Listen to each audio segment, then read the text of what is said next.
Olá pessoal, nesse vídeo eu vou falar um pouco mais sobre o meu top 6 de melhores ações aí para iniciantes para o longo prazo e vou trazer todos os motivos aí que eu fiz essa escolha, então fique comigo no vídeo pessoal. Iniciando aqui o vídeo e eu vou começar mencionando aí os principais pontos a se analisar quando escolher uma ação, principalmente quando você é iniciante que não conhece quase nada, né? É muito importante você saber pelo menos desses detalhes aqui que eu estou mencionando. Primeiro ponto pessoal, empresas com mais de 20 anos de existência, que já se mostraram no tempo e já são consolidadas no mercado, isso aí é muito importante, né? Isso aí para um iniciante é crucial, você escolher uma empresa já bem consolidada no mercado. Segundo ponto, selecionar empresas dos setores BEST, que é uma sigla bem famosa aí ultimamente no ramo de investimentos aí. Os setores BEST seria o que, pessoal? Ramo bancário, energia elétrica, saneamento básico, seguros e telecom. São 5 setores aí à prova de balas, como o pessoal menciona. Ou seja, crise ou não, você vai precisar desses setores aqui para a economia crescer, tá? Energia elétrica, por exemplo, você não consegue ficar sem luz na sua casa. Não tem muito o que fazer, você vai precisar de energia e você vai ter que pagar sua conta ali todo mês sem exceção. Saneamento básico também, exatamente bem parecido com a energia elétrica. Você vai precisar pagar a sua conta de água todo mês sem exceção. Telecom, você não consegue viver sem celular hoje. Você não consegue viver sem o seu 4G, 5G né, dentro do seu celular. Você não consegue viver sem internet na sua casa, né, para você acessar seu computador, enfim, né. Setor bancário também é muito importante para a economia se desenvolver, já que são eles aí que emprestam o dinheiro aí para empresas e pessoas físicas conseguirem mover a economia. E seguros também é outro setor bem importante, já que eles conseguem ganhar dinheiro aí com uma economia ruim ou economia boa, tá? Com juros altos eles ganham mais, porém a economia está um pouco ruim e aí eles ganham com os juros. E se os juros estão mais baixos, a economia está indo bem, né? E aí ela consegue fazer mais seguros. Então, o setor de seguros é bem interessante também para longo prazo. Ou seja, pessoal, para iniciante, essas empresas aqui desses setores são muito importantes para pelo menos você começar, tá? Lá na frente, quando você entender melhor sobre como funcionam os investimentos e tudo mais, você ter uma noção melhor, você consegue ir para outros setores, porém, inicialmente o ideal é você começar com esses setores aqui. Terceiro ponto, empresas que remuneram seus acionistas, seja através de dividendos, bonificações ou recompra de ações. Essas empresas aqui do setor BEST, normalmente elas pagam bons dividendos e normalmente pagam aí na faixa de 6 a 10%. O ideal é você procurar essas empresas aí que pagam nessa faixa aí de 6 a 10%. Bonificações também é interessante, já que a empresa consegue te dar aí de brinde algumas ações aí e isso no longo prazo é bem interessante. E recompra de ações, isso aqui também é um movimento bem importante, já que a empresa consegue comprar ações dela mesma e normalmente elas cancelam essas ações e aí consequentemente no longo prazo os seus dividendos vão ser maiores, né, já que tem menos ações aí no mercado e aí consequentemente o lucro da empresa é dividido aí em menos ações e aí os dividendos são maiores, então ou seja, é ideal você procurar empresas que pagam pelo menos uma dessas formas aqui, dividendos, bonificação, recompra de ações. O quarto ponto é bem importante, pessoal, que não adianta você comprar essas ações aqui de setores BEST, por exemplo, sendo que elas estão caras, aí não tem sentido, porque em algum momento essas ações vão se desvalorizar e aí você vai comprar na hora errada, ou seja, sempre comprar aí abaixo do preço teto e saber aí checar minimamente os indicadores da empresa que mostram se a empresa está barata num preço ok aí ou não, tá? Eu vou mostrar aí como eu analiso uma ação minimamente para ver se ela está barata ou não. Isso aí é um ponto bem importante também. Outro ponto interessante é não investir em empresas que atuem em setores mais arriscados, como o setor de varejo, setor aéreo, tecnologia, turismo. São setores aí que dependem muito da demanda da economia, tá? Se a economia está bem aí, é um setor que vai até bem. Porém, se a economia vai mal, a economia do país, no caso, normalmente essas empresas aqui as que mais sofrem, né? Varejo a gente está vendo sofrendo demais, muito por conta aí dos juros mais altos, né? Empresas de varejo, assim como esses outros setores aqui, todos dependem de juros mais baixos para conseguir aí ter um resultado interessante, né? Ou seja, não são setores aí para pessoas iniciantes, tá? E nem para pessoas aí de mais experientes. Talvez o setor de varejo, se você souber muito bem o que está fazendo, pode ser interessante, porém esses setores aqui, aéreo, tecnologia e turismo, são setores aí bem ruins, na minha opinião. E outro ponto bem importante, pessoal, é você selecionar empresas com baixa volatilidade, beta baixo, ou seja, você vai pegar ali o índice Bovespa, né? E aí tem o índice Bovespa e todas as empresas dentro dele. Quais são mais voláteis e quais são menos voláteis? Normalmente essas empresas aí de setores BEST são menos voláteis, já que elas, com crise ou não, como eu mencionei, elas não sofrem tanto como as outras empresas, né? Por exemplo, desses setores aqui que eu mencionei. A gente pode olhar mais a fundo essa questão aí do beta baixo.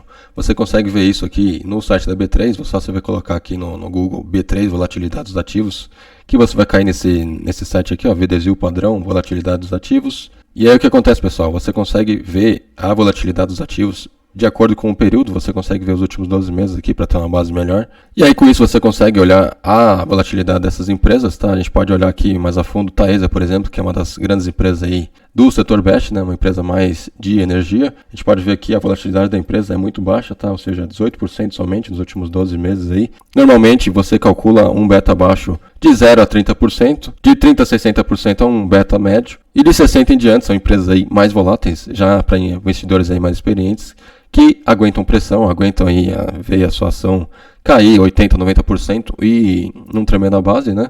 Iniciante normalmente vai ver ali a sua ação cair 5%, 10%, vai entrar em pânico, né? Ou seja, é muito importante você ver essa volatilidade aqui. A gente pode pegar outras empresas aqui, por exemplo, Itaúsa, que é uma das melhores empresas aí também de bancos. Volatilidade dela aqui, ó, 25% mais ou menos. E aí a gente pode pegar empresas aqui de setores do varejo, por exemplo, para vocês terem uma noção. Veja só, a Via Varejo, por exemplo, que é uma empresa de varejo, né? Tem aí quase 70% de volatilidade, ou seja, é muito volátil, tá? A Magalu, por exemplo, outra empresa aí muito volátil, 74%. CVC, outra empresa aí de turismo, né? Veja só, 80% de volatilidade. Azul, empresa do setor aéreo aí, 82%, ou seja, quanto mais volátil, mais difícil aí para o investidor iniciante começar aí, já que muito provavelmente ele vai vender aí na baixa, tá? Ou seja, ele vai ter prejuízo. E são esses 6 pontos aqui, pessoal, que eu acho bem importantes aí para o investidor iniciante. Dito isso, eu vou começar aí a selecionar as minhas ações, que eu acho aí as melhores aí para iniciantes, né? Começar. Eu selecionei empresas somente do setor BEST, tá? Começando pela primeira, que é uma empresa aí das melhores de saneamento básico, a Sanepar, SAPRI 4. Se olharmos aqui o desvio padrão da empresa, a gente pode ver aqui que é um desvio padrão aí na faixa de 27%, mais ou menos, de volatilidade baixa, tá? Empresa que pagou os últimos 12 meses 8% aí de dividendos. E se olharmos a sua média aí de dividendos, né, é aquilo que eu mencionei, o ideal é você selecionar aí pelo menos empresas que pagam aí de 6 a 10% na sua média. A média da Sanepar é de 7%, então a média é ok. Podemos ver que nos últimos 5 anos a empresa saiu de R$2 mais ou menos para os quase 5 de agora, ou seja, quase 120% aí de valorização, ou seja, em 5 anos você teria aí uns 20, 25% aí de valorização, sem contar os dividendos, tá, pessoal, que é uma média de 7, ou seja, 15% de valorização mais 7% de dividendos, você teria aí uma média de 20% de valorização mais dividendos no total, tá? Se você tivesse investido aí desde 2018, ou seja, o ideal, pessoal, é sempre você investir aí o quanto antes, tá? No longo prazo aí, quanto maior o longo prazo, melhor, né? Já que você consegue ter resultados melhores, principalmente nessas empresas aí de setores perenes, né? Já que, como mencionei, são empresas aí reloginho, né? Normalmente são reloginhos. A gente pode ver que os lucros da Sanepar, veja só que é uma escadinha, pessoal. Desde 2014 ela cresce aí seus lucros, tá? Isso aqui é muito importante de se olhar. Veja que 2023, muito provavelmente ela vai bater em 2022, né? Já que passaram 2 trimestres e ela já está aí quase batendo o ano passado, tá? Ou seja, essas empresas aqui são ideais aí para você escolher, tá, pessoal? Lucros aí crescentes todo ano. Outro ponto bem importante, pessoal, é o preço teto. Como eu mencionei, o preço teto aí é bem importante você avaliar para ver se a empresa está barata ou não. No caso aqui, estou na plataforma GF+, que tem aqui diversas funcionalidades, inclusive esse ranking aqui que menciona as ações aí que podem pagar aí os maiores dividendos. E para quem não conhece a plataforma GF+, eu tenho um desconto aí bem interessante que eu vou deixar na descrição do vídeo, caso você tenha interesse em dar mais uma olhada mais a fundo. Dito isso, a gente pode ver aqui no ranking a Sanepar, que está abaixo do preço teto, com a margem de segurança aqui de 15%. Como que a GF+, faz esse cálculo, pessoal? Esse cálculo é feito de acordo com o lucro que eles projetam, tá? Ou seja, eles projetam aí que a empresa faça, por exemplo, 1 bilhão. E aí com esse 1 bilhão, eles dividem pelo total de ações que a empresa tem. Esse valor aí você consegue pegar também no Status Invest, por exemplo.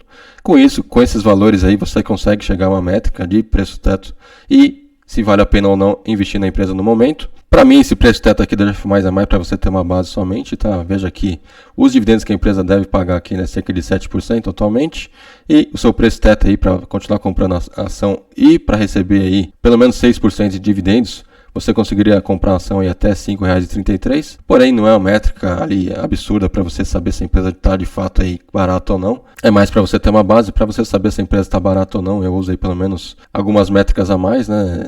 PL, por exemplo, que seria o quê? Seria o preço sobre lucro, ou seja, em quanto tempo mais ou menos você reaveria o seu investimento na empresa, comprando ela aí todo mês, né? Ou seja, se você comprasse a ação da Sanepar no momento atual, você precisaria de 5 anos para reaver seu investimento. Porém isso, pessoal, somente se a empresa pagasse 100% de payout, ou seja, todo o lucro que ela recebesse, ela devolvesse aí para o acionista, né? Ela repartisse entre os acionistas, ou seja, não é de fato 5 anos, tá? Já que o payout da empresa, por exemplo, a gente consegue ver aqui mais abaixo. O payout da empresa, na média, nos últimos 10 anos foi de 40%, ou seja, teoricamente, esse PL aqui demoraria um pouquinho mais, uns 10, 12 anos aí para você reaver o seu investimento na empresa. Porém, abaixo de 7, 8 aí é um PL interessante, mostra que a empresa está barata de fato. PVP da empresa, preço sobre valor de mercado, ou seja, a empresa está valendo menos que ela vale no mercado de fato. Isso aqui é bem importante. Abaixo de 1 sempre mostra que a empresa está um pouquinho mais barata. Também aqui é uma métrica interessante que mostra que a Sanepar está barata de fato. E EV sobre EBITDA, o que seria isso aqui, pessoal? Você calcula o lucro por operação dividido aí pelo valor de mercado da empresa. Isso aqui também é outro valor, é outro indicador bem interessante para você avaliar. Abaixo de 7, 8 também é interessante para compra para a empresa. E aí, destacando outros indicadores, né, a margem líquida da empresa é bem interessante, 23%. O que significa isso, pessoal? A cada R$100 de receita que a empresa tem aí, que a empresa vende, R$23,19 vira lucro para a empresa, então é um valor bem interessante, cerca de 10 a 15% de margem líquida já é um valor interessante, 23% é bem bom. Indicadores de rentabilidade também são indicadores importantes para se avaliar, ROI de 15%, acima de 10 já é um ROI ok. O que significa esse ROI aqui, pessoal? A gente pode ver aqui a descrição dela, do status invest aqui que eles mencionam, média capacidade de agregar valor de uma empresa a partir de seus próprios recursos e do dinheiro de investidores. O que seria esse dinheiro de investidores aqui, pessoal? Vamos supor que a empresa fez IPO aí há 10, 20 anos atrás. Ela captou ali, por exemplo, 5 bilhões no seu IPO. Esse seria o dinheiro de investidores e mais também os follow-ons, né? Normalmente as empresas fazem follow-ons, né? Capitalização de novas ações para ganhar mais dinheiro, para receber mais dinheiro do investidor. Tudo isso contempla aí nesse dinheiro de investidores, mais os seus próprios recursos. E aí é calculado o lucro dividido pelo patrimônio líquido da empresa, que seria esse dinheiro de investidores, nem mais os recursos da empresa aí. Ou seja, um indicador bem interessante, acima de 10 é interessante. O ROI, que é bem importante também para se avaliar entre os indicadores de rentabilidade. O ROI que é bem parecido com o ROI, porém o ROI que ele inclui aí as dívidas da empresa, os investimentos da empresa, tá? Ou seja, os investimentos da empresa, as dívidas que ela está pegando, está rendendo aí, está trazendo valor para o acionista ou não. Ou seja, indicadores bem importantes também. E indicadores de crescimento também bem importantes, mostra aqui que nos últimos 5 anos, por exemplo, a Sanepar cresceu suas receitas aí ano a ano, 8% mais ou menos, e seus lucros ano a ano cresceram aí 15%, ou seja, valores aí bem interessantes também. Ou seja, pessoal, todos esses indicadores aqui são bem importantes para se avaliar, tá? Claro que não é somente com isso que você consegue chegar aí a um valuation aí exatamente correto, tá? Para você saber se a empresa está valendo a pena ou não. Porém, é para você ter uma base aí boa, né? Para ver se a empresa está de fato aí se performando bem ou não, tá? Nos últimos anos aí. E aí outro ponto bem interessante, pessoal, é esse gráfico aqui que traz o reinvestimento de dividendos, tá? A gente pode ver que a empresa reinvestindo em dividendos, você teria aí 182% de valorização total, tá? De valorização e dividendos, tá? A gente pode ver aqui nesse gráfico que a empresa só na valorização rendeu aí 120% mais ou menos, tá? Nesse caso aqui, ela reinvestindo em dividendos, você teria aí 180%, ou seja, 60% a mais. E teoricamente a empresa não valeria aí R$ 4,65 como ela vale hoje. Teoricamente, você reinvestindo em dividendos, a empresa na sua carteira aí estaria valendo cerca de R$ 5,92. O Status Invest coloca isso aí para você, né? Mastiga isso aí para você. Ou seja, isso é bem interessante, tá, pessoal? Veja que o reinvestimento de dividendos é muito importante para você crescer a bola de neve, né? Como menciono aí. E isso no longo prazo faz uma diferença gigantesca, né? Por exemplo, se você fosse só na valorização, você teria que investir muito mais, tá? Se você reinveste os dividendos aí, teoricamente, você precisa de muito menos tempo para ter aí um valor interessante no longo prazo. E agora vamos para a segunda empresa aí que eu acho que é bem interessante nesses patamares aí, é a Itaúsa, tá? A volatilidade dela aí é de 24,68%. Olhando um pouco das informações da Itaúsa, outra empresa que paga bons dividendos, cerca de 6%. Podemos olhar a valorização da empresa aqui, que valia assim, R$6 mais ou menos em 2018. Nos dias de hoje a empresa valorizou aí a 50%, porém temos que destacar, pessoal, que a empresa teve diversos momentos aí que ficou valendo R$6, 7, ou seja, se você comprou as ações da empresa nesses patamares aqui, você conseguiu uma valorização bem interessante da empresa também. Podemos olhar a média da Itaúsa, uma média de 5,3%, não é naquela média espetacular, né, como eu mencionei, de 6 a 10, porém está dentro aí para uma empresa que é ultra segura, né, Itaúsa, aí, para quem não conhece, tem o Itaú por trás, né, 90% aí do seu faturamento vem do Itaú, tá, que é o maior banco do país aí e um dos maiores bancos aí do mundo. Veja que essa média caiu bastante aqui, muito por conta desses anos aqui, ó, que a empresa pagou aí 3, 2, 3%, 1% aqui. Tirando esses anos aqui, a média da empresa é um pouco melhor, tá, é cerca de 6, 6,5% e 7%. Olhando os indicadores da empresa também, é uma empresa aí que está ok dentro do preço aí, PL na faixa de 7 aí está dentro, PVP também está um pouco dentro aí, EV sobre EBITDA também está dentro. Margem líquida da empresa, como ela é uma holding, a margem líquida é meio calculada meio diferente. ROI da empresa é bem interessante, né? Acima de 10 aí já é um valor ok. E receitas e lucros crescentes, tá? Ou seja, outra empresa interessante de fato. Podemos observar também a escadinha da empresa, também é outra empresa aí que ano a ano aí cresce seus lucros, né? E 2023 também deve crescer mais ainda que 2022. Tirando 2020, que praticamente todas as empresas sofreram, né? Muito por conta do vírus aí. Isso aqui então não conta, tá, pessoal? A gente pode ver que é uma escadinha de fato. E o payout da empresa aí na faixa de 50%. Ou seja, se a empresa recebe aí 1 bilhão de lucro, 500 milhões vai para o acionista mais ou menos, tá? De acordo com essa média aqui. E olhando os gráficos aqui, a gente pode ver que a empresa também teve 86% de valorização. Teoricamente, seguindo o reinvestimento de dividendos, o valor da cotação seria aí de R$ 12,68, não R$ 9,34, tá, pessoal? Ou seja, uma valorização muito melhor aí do que a atual, que seria de 50% mais ou menos, tá? 82% aí é muito melhor, 86%. E aí, seguindo para a próxima empresa que eu escolhi aí, que eu acho uma das melhores também para iniciantes, a BB Seguridade, que é uma empresa aí do Banco do Brasil, tá? Ela e o Banco do Brasil aí são duas empresas que pagam muitos dividendos, né? Já que o governo, que é o principal controlador da empresa aí, o principal acionista, ele recebe esses dividendos, né? Então, para ele é bem interessante receber bastante dividendo. Veja que a volatilidade da BB Seguridade é de 24%. É outra empresa que paga muitos dividendos, né? Cerca de 11% aí nos últimos 12 meses. A gente pode ver que os últimos 5 anos a empresa também valorizou aí, ó, demais. Cerca de quase 100%, tá? Veja que a média da empresa é de 7% de dividendos, né? E os últimos anos aí a empresa pagou 11%. Muito provavelmente os próximos anos a empresa deve pagar aí cerca de 10, 11%. E também olhando os indicadores da empresa, a empresa não está ali nos seus patamares melhores aí de preço, né? Já foi mais barata, porém, dentre as empresas de seguros, né, que seria de Porto Seguro e Caixa Seguridade, que são as rivais da BB Seguridade, é um PL aí dentro, tá? Ou seja, se você for comprar alguma empresa de seguro, você vai ter que pagar esses valores aqui mesmo, né? E é um valor ok, tá? Esse PL aqui de 8 mais ou menos. Já que é aquilo que eu mencionei, pessoal, quanto maior o payout da empresa, mais essa métrica aqui de PL é factível, tá? A gente pode ver a Sanepar, como eu mencionei, que tem um PL aí na faixa de 5, porém, o payout dela é de 40%, ou seja, de acordo com esse payout, você demoraria aí mais de 10 anos para reaver seu investimento. A BB Seguridade está na faixa de 8, o seu PL. Porém, se olharmos o payout da empresa nos últimos 10 anos, aí, o seu payout foi de 95%, ou seja, de fato, esse PL aqui é bem mais cabível que a do Sanepar, né? Teoricamente, você receberia todo o seu investimento na empresa em 8 anos de fato, tá? Diferente da Sanepar, que seria aí em 11, 12 anos. E BB Seguridade, segundo os gráficos aí, reinvestindo os dividendos, você teria uma valorização de 160%, tá? Muito maior aí que os 95% mais ou menos que ela teve de valorização somente. Outra empresa bem interessante para iniciantes é a Vivo, uma empresa que tem a volatilidade bem baixa, 23%. Empresa também que, se olharmos nos últimos 5 anos, teve uma valorização de 60%. Não é aquela empresa que cresce muito, então eu já fiz vídeos aí sobre a Vivo, uma empresa que já não tem muito por onde crescer, né? Porém, é uma empresa ultra segura, né? Um monopólio praticamente, né?